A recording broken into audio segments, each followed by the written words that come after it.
अध्याय 12। परमेश्वर की ओर से अब्राम के बुलाए जाने का वर्णन। यहोवा ने अब्राम से कहा, अपने देश और अपने कुटुंबियों और अपने पिता के घर को छोड़कर उस देश में चला जा जो मैं तुझे दिखाऊंगा, और मैं तुझसे एक बड़ी जाति बनाऊंगा और तुझे आशीष दूंगा और तेरा नाम महान करूंगा और तू आशीष का मूल होगा। जो तुझे आशीर्वाद दे उन्हें मैं आशीष दूंगा, और जो तुझे कोसे उसे मैं शाप दूंगा, और भूमंडल के सारे कुल तेरे द्वारा आशीष पाएंगे।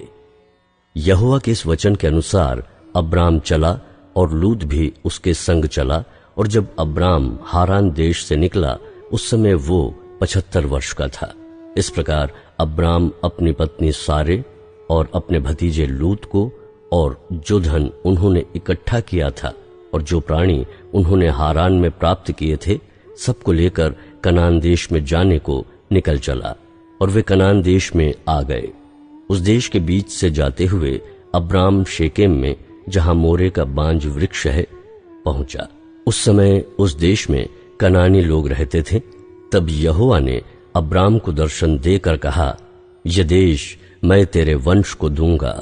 और उसने वहां यहोवा के लिए, जिसने उसे दर्शन दिया था, एक वेदी बनाई। फिर वहां से आगे बढ़कर वो उस पहाड़ पर आया जो बेतेल के पूर्व की ओर है, और अपना तंबू उस स्थान में खड़ा किया जिसके पश्चिम की ओर तो बेतेल और पूर्व की ओर ऐ है। वहां भी उसने यहोवा के लिए एक वेदी बनाई और यहोवा से प्रार्थना की। और अब्राम आगे बढ़कर के दक्षिण देश की ओर चला गया। मिस्र देश में अब्राम। उस देश में अकाल पड़ा, इसलिए अब्राम मिस्र देश को चला गया कि वहां परदेशी होकर रहे, क्योंकि देश में भयंकर अकाल पड़ा था।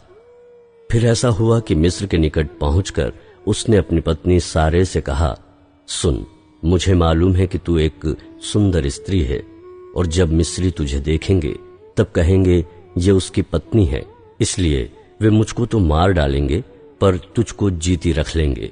अतः ये कहना, मैं इसकी बहन हूं, जिससे तेरे कारण मेरा कल्याण हो और मेरा प्राण तेरे कारण बचे। फिर ऐसा हुआ कि जब अब्राम मिस्र में आया, तब मिस्रियों ने उसकी पत्नी को देखा कि वो अति सुंदर है, और फिरौन के हाकिमों ने उसको देखकर फिरौन के सामने उसकी प्रशंसा की। इसलिए वो स्त्री फिरौन के घर में पहुंचाई गई, और फिरौन ने उसके कारण अब्राम की भलाई की, और उसको भेड़ बकरी, गाय बैल, दास दासियां, गधे गधियां और ऊंट मिले। परंतु यहोवा ने फिरौन और उसके घराने पर अब्राम की पत्नी सारे के कारण बड़ी बड़ी विपत्तियां डाली। तब फिरौन ने अब्राम को बुलवाकर कहा, तूने मेरे साथ ये क्या किया? तूने मुझे क्यों नहीं बताया कि वो तेरी पत्नी है? तूने क्यों कहा कि वो तेरी बहन है? मैंने तो उसे अपनी ही पत्नी बनाने के लिए लिया, परंतु अब अपनी पत्नी को लेकर यहां से चला जा।